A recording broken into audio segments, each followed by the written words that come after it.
together a team of administrators to answer all the questions we have about the university's protocol and the university's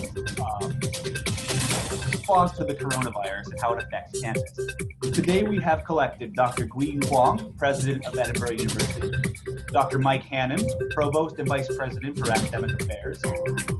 We have Dr. Jim Fisher, Associate Provost, Jim Sheehan, the Interim Vice President for Finance and Administration, Angela Burrows, the Vice President for Marketing and Communications, Jim Dale, Director of Safety and Risk Management. We'll have Darla Elder, Director of Gehring Health and Wellness Center, and we have Dr. Stacy Walbert, the Associate Vice President of Student Affairs. So we have taken some questions over the last couple of weeks from students, parents, and family members that are concerned about refunds, commencement ceremony, everything regarding our procedures going forward. We've already started doing our remote learning and our virtual experiences this week. So excellent job to all of our Fighting Scots as they continue learning online. So we would like to welcome Dr. Huang, who's going to start off with a welcoming address, and we're going to get right into your questions. We've allotted about a half an hour to answer these questions that have come in through emails and through our question and answer link that we have provided. And all the questions that we might not be able to get to, or questions that might involve a more in-depth answer, we're gonna have these available on our website as soon as this live stream is over. So let's hand it over to Dr. Huang for the welcome. Thank you, Chris. Welcome, everybody. Thank you for joining us. We've assembled a team of administrators, leaders around the campus to answer all questions you may have that were submitted by the Edinboro University community. Any additional questions you might have after the live stream will be addressed through the FAQ. We'll also answer questions and update the FAQ COVID-19 website as soon as changes are made and more information becomes available. Thank you. All right, so we're going to try to answer all the questions that we have had come in. Once again, my name is Chris LaFuria. I'm at the Marketing Communications Office. I've collected all the questions, and we're going to address some of the ones that stood out the most. A lot of these questions were asked by more than a couple students and parents. So these are the most important questions that have come along, and we will have more, like I said, on our FAQ website. The first question, we're going to bring in Dr. Huang and Jim Dale, who is our Safety and Risk Management Director. The question is, why did Edinboro not wait until these 2 weeks were over to make a decision to close and to go, not necessarily to close, but to go online completely? Some of our students and some of our viewers might have thought it was a rushed decision. What went behind our decision to go to online classes? So very good question. We have a very good emergency response team on campus. They have been evaluating the situation consistently and constantly. We wanted to be proactive, the purpose of which is to ensure the safety and health of all of our students, staff, and faculty members, and the entire community. The decision was not made easily. However, we made them based upon the most current information we have collected from the governor's office, from CDC, and from our own evaluation of the situation. Jim Dale is with us. Jim is a very strong veteran in such matters. He's very well connected to emergency issues. We'll let Jim add to what I've said. Jim? Thank you, Dr. Wong. When the emergency response team met over spring break, we evaluated the current cases within Pennsylvania, which was about 63 confirmed cases at the time. We also reviewed the CDC's most up-to-date guidance and travel advisories. We also looked at other universities nationally that were near areas of confirmed cases to see how they were handling the situation. And what we found was a lot of them were actually already in the process of moving to online classes full-time, or at least temporarily to full-time. All this information, coupled with our pandemic plan, our coronavirus response protocol, led us to the transition to online class full-time. Made this decision very early on, so students wouldn't have to make multiple trips to campus to retrieve their items. International students could attempt to return home if possible. And ultimately, we were trying to prevent or mitigate the spread of COVID-19 because our campus community is a large population with a very small geographical area, and the safety of the campus community is our #1 priority. Currently, the university is focusing on maintaining the online classes, providing essential services to the students that are residing on campus, and supporting the county and the Commonwealth with any resources that they may require as we all join together to get through this pandemic.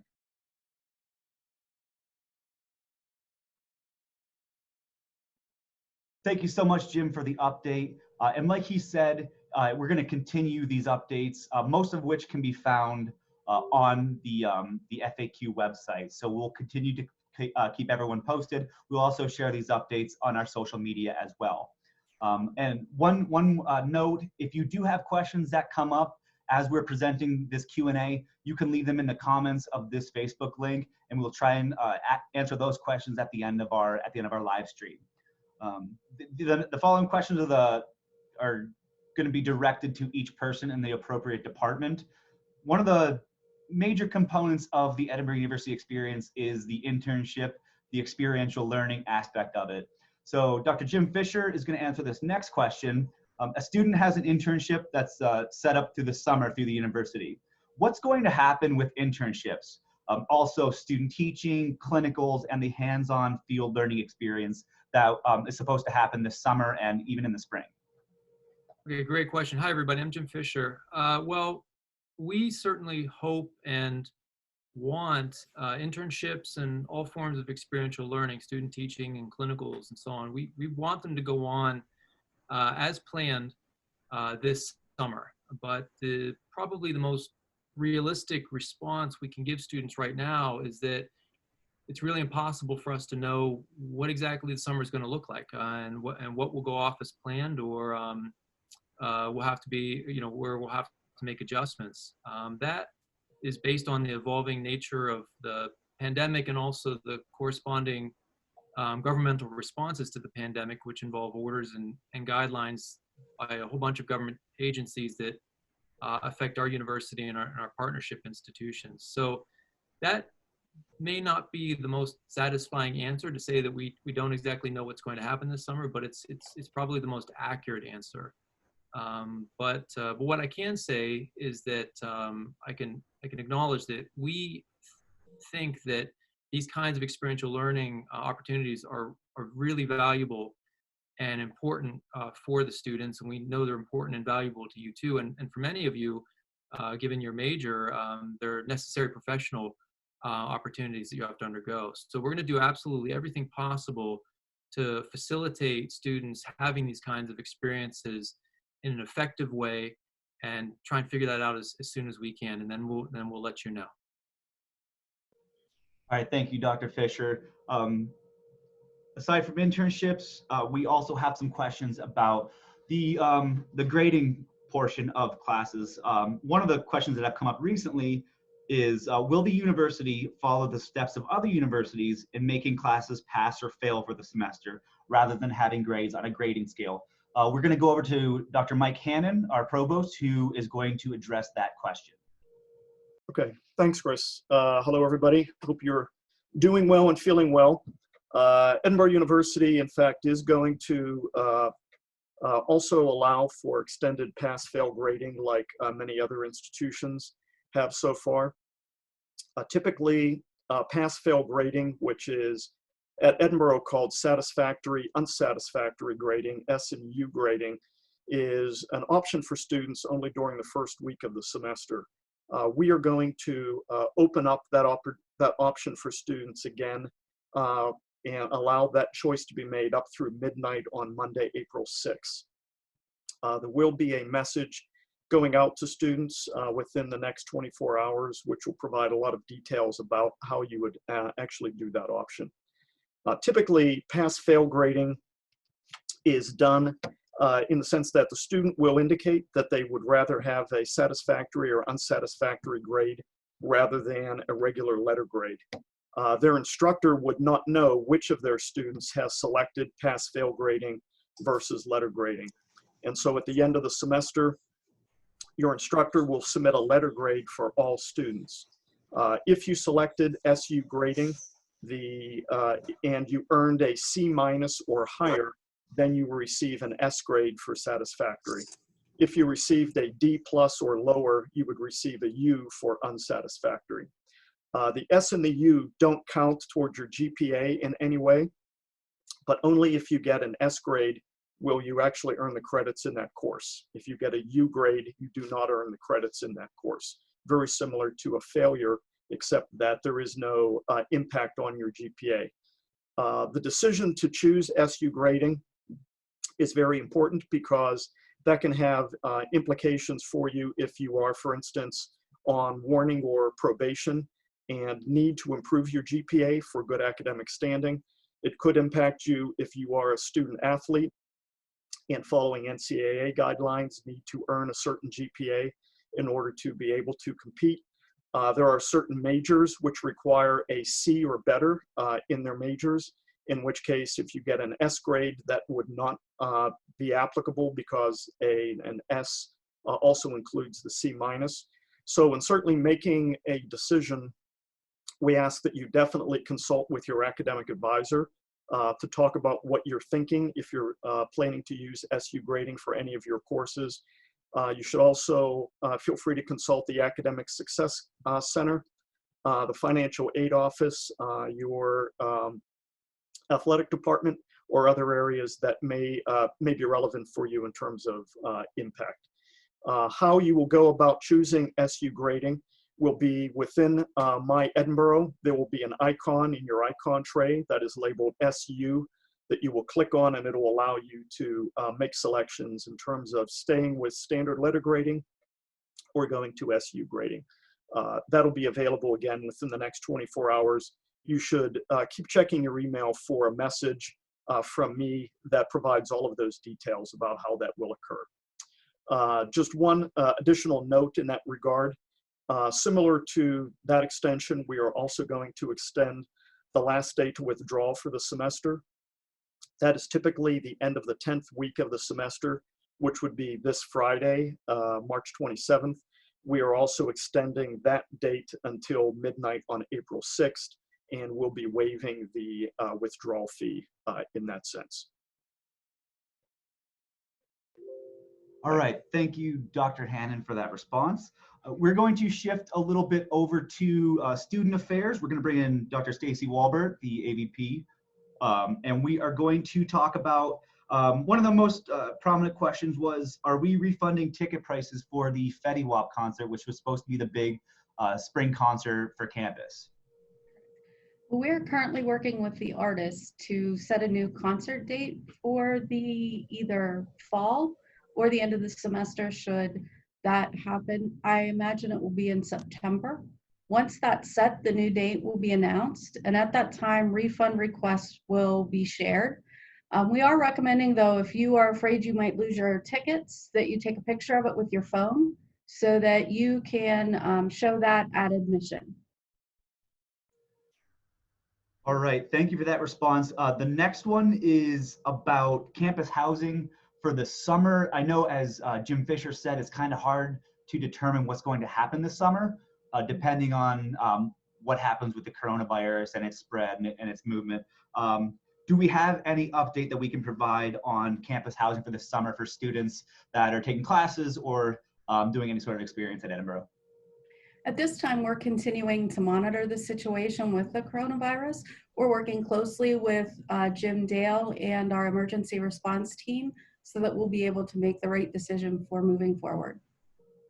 Thank you. And I think the final question for Dr. Walbert, or if anybody else has an answer to it, what are we going to do about students that are turning in rented textbooks? So not everybody purchases the textbooks, and sometimes they rent them. How are we going to go about returning them back to where they came from?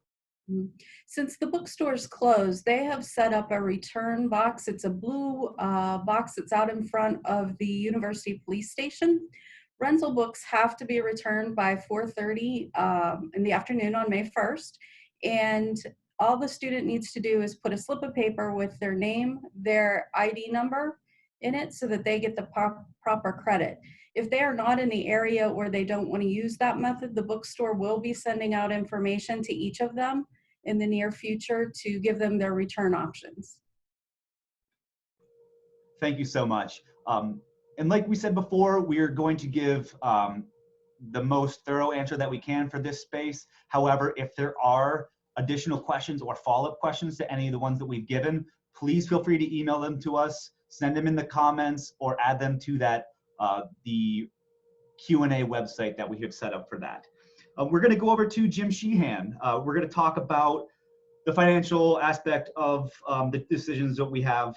The first one, which is a question we've received from a number of students, is when can we expect to hear what's happening regarding refunds?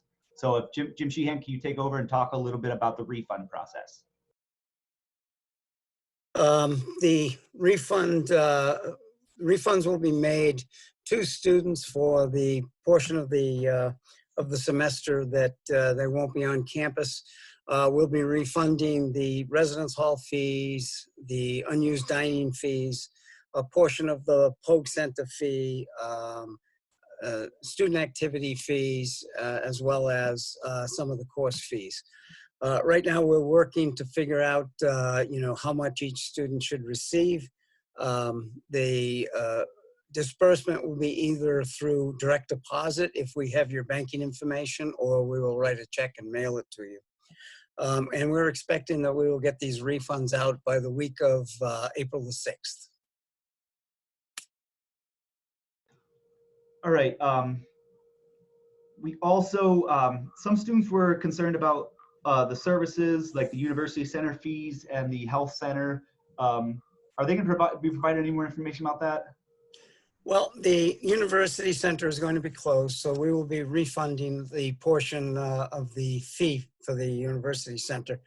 The health fee will not be refunded because we are making a move to telemedicine through the health services office.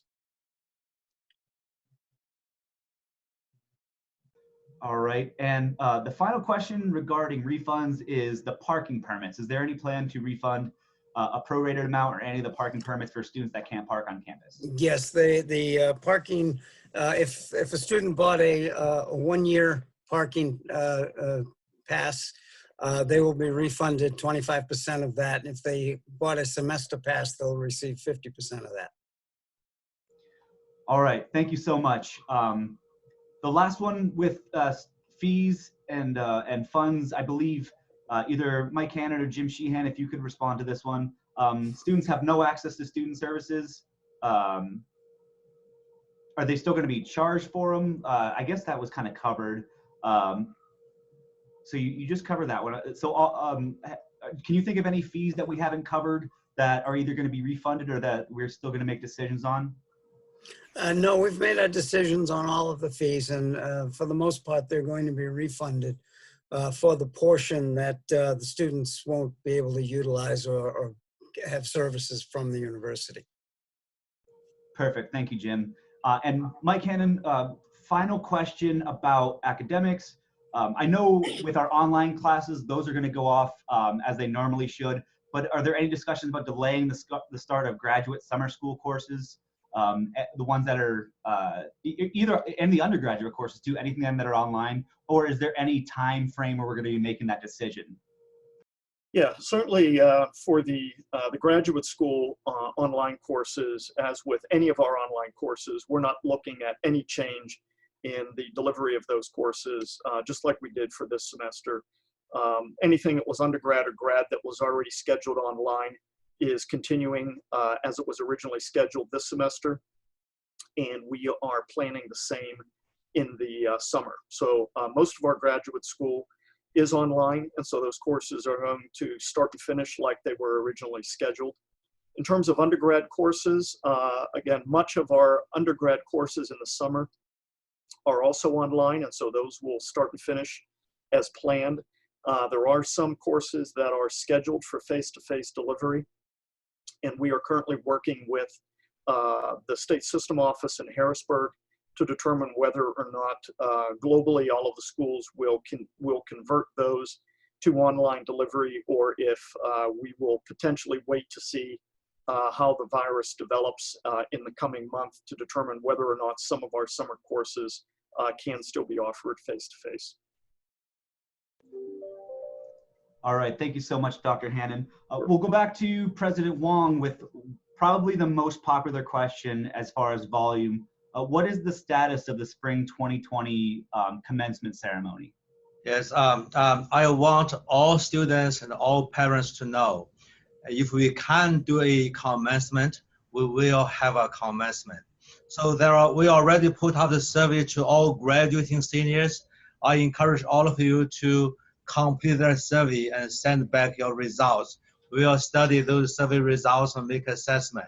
Now, there are several options on the table we are considering right now. One, of course, a virtual ceremony. Some people understand it, but some are not interested in such a ceremony. It's not the same, of course, as a in-person ceremony, but that's an option.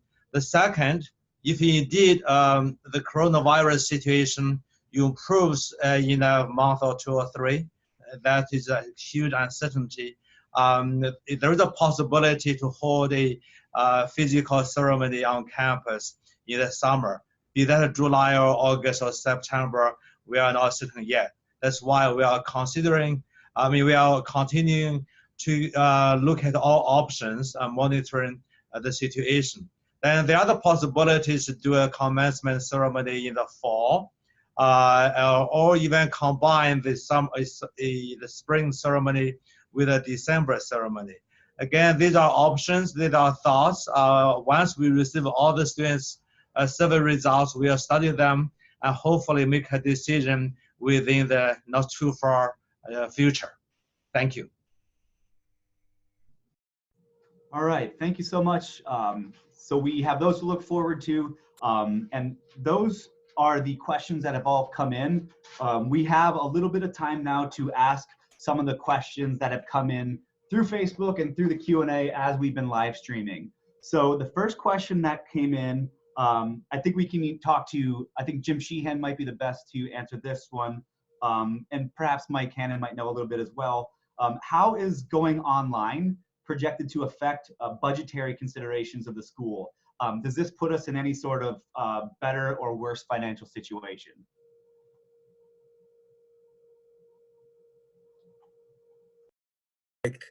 And the leaving of the campus by the students, and of course the refunding of the fees that are going out in a week or so, has not helped the financial position of the university.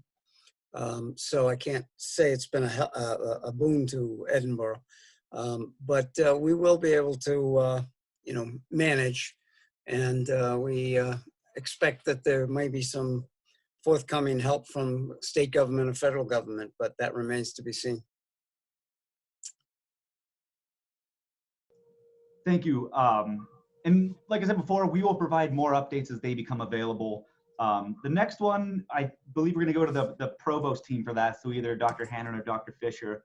Are advisors or tutors available for students? We have a Facebook user whose student is struggling a little bit with online classes and is just looking for additional help to go along with their professor's help. Sure. Certainly you should be able to reach all of your instructors through email or through D2L, whatever mechanism they have set up in order to conduct their online courses. But your academic advisor should have already reached out to you through email last week to indicate when they would be available for virtual office hours. Starting this week, that you can be in touch with them if you're having difficulty. If you have not heard from them, you should definitely, or if you haven't seen that email, you should definitely email them to find out when you can speak with them about concerns. Edinboro is continuing to offer virtual online tutoring through an organization called Smart Thinking. And if you just do a keyword search on the Edinboro webpage for tutoring, you'll see right at the top of the page that comes up is a link to Smart Thinking. and there are live tutors 24/7 that are available across multiple disciplines that can work with you with any issues that you have. Certainly, you should also reach out to your professors if you have questions or need assistance in how to do well in your course in an online environment. We are currently also working to see if the peer tutors, the student tutors that we had hired during the semester, if they are going to also be available to continue tutoring in a virtual manner, either through Starfish or Zoom. And I expect within a week or so, we'll have information on those that's also available. But those are the main places I think you should reach out to if you're having some difficulty. If you have other questions, we are setting up a box for you to send those concerns to. And our Assistant Vice President for Student Success, Philomena Gill, is going to sort of be the point person at the university to field those questions and get solutions for you so that you don't feel like you're being chased all around campus looking for answers. And her email address is pgill, P-G-I-L-L, at edinboro.edu. And she will be happy to assist in answering those questions and connecting you with assistance. I would also add that the academic success coordinators on the library second floor and also the career counselors in the Center for Career Development and Experiential Learning are still working. They're working safely and remotely, but I can tell you that, like the rest of us, they miss you and are thinking about you and want to make sure that you are feeling comfortable and acclimating to your new online experience. They are probably going to try and reach out to you, but also you should feel comfortable with academic issues or any other issues, reaching out to an academic success coordinator or a career counselor. And if they can't answer your question, they'll be sure to refer you to someone who can. Thank you so much. The next question, I believe Darla Elder from the Gehring Health Centers is on the chat now. If not, we can bring in Jim Dale too. Is there a reason, or is the health center and the teledoc and all that, are those available to off-campus students, or is it available to just students who are set to live on campus? Our counselors are able to discuss things with students via Zoom or via telephone, whichever the students are most comfortable with. Our clinical case manager is also available through Zoom or through phone calls. And just started this week, we are able to help students or refer if necessary through our healthcare providers with our nurse practitioner, nurses, physicians, etc. And to add to that, all of the contact information for the Gehring Health Center is on the coronavirus website that we've created, which we will share that link in the comments of this Q&A. The next one, I believe, it could either be for Jim Dale or Dr. Hannon. Why was the decision made to pull students from internship sites, even if those sites are still open? So ones that are with human services or things that are still open, why have the students been pulled from those internships? Yeah, I can address that. We did have, through the Office of the Chancellor, we did have direction provided that system-wide across all 14 state universities that students in practicums, clinicals, and internships were not to report to their sites for work. That was, again, out of regard for the safety of the students themselves, so that we would absolutely minimize exposure of individuals to each other and try to control the spread of the virus. We certainly adopted, and at this point we are encouraging internships to continue if they can be done virtually. And in a number of cases, we have had sites and employers contacting the student and contacting the faculty supervisors, indicating that the student's work can continue to occur for their internship in a virtual sense, and either through online Zoom or some other mechanism. And so those types of internships will be also continuing. But again, we were trying to follow the guidance that was coming from the state system and from the governor to try to protect individuals and practice social distancing. All right, thank you.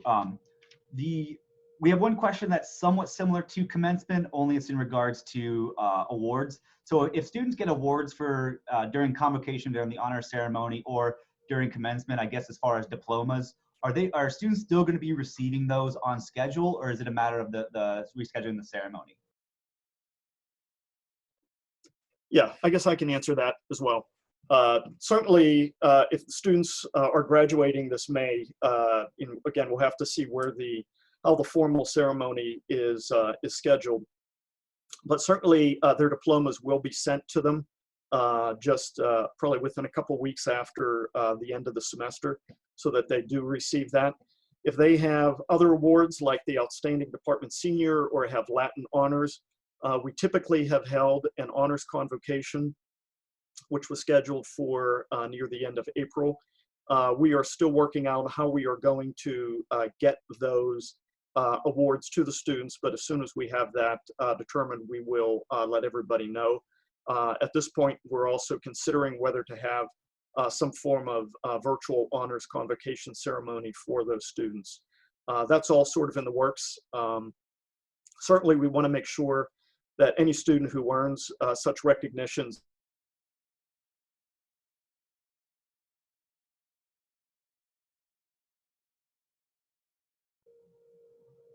All right.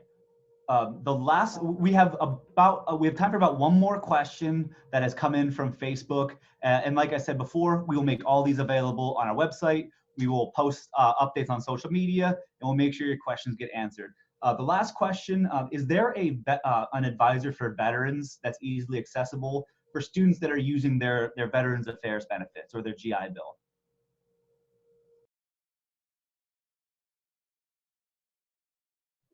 Yes, I'll jump in on that one. We do have a Veteran Success Coordinator who is in the Veteran Success Center. I think that all of the veterans on campus have been contacted by that individual since they have been a student here. We will make sure that he reaches out to all of the veterans that we know of at the university to make sure that they understand how he will continue to work with them to continue their benefits. We'll do that today to make sure that that contact is made. All right, so thank you everybody for watching on Facebook or watching on social media for our Q&A. We will try and do this again if we have any sort of important updates or if we have a lot of questions coming in. Please continue to use our social media and the Q&A link if you have any other questions. You can also find the information at our FAQ websites along with all the content information for the necessary department. So thank you so much for joining us today. On behalf, Dr. Wong, I see your hand raised. Do you have one more thing you'd like to say? Yeah, so the guy's name is John Christman. He deals with all the veteran students. Okay, thank you everybody. Thank you, Chris. Great job, everybody. All right, thank you so much for joining us. We'll be in touch, and everybody stay safe and healthy.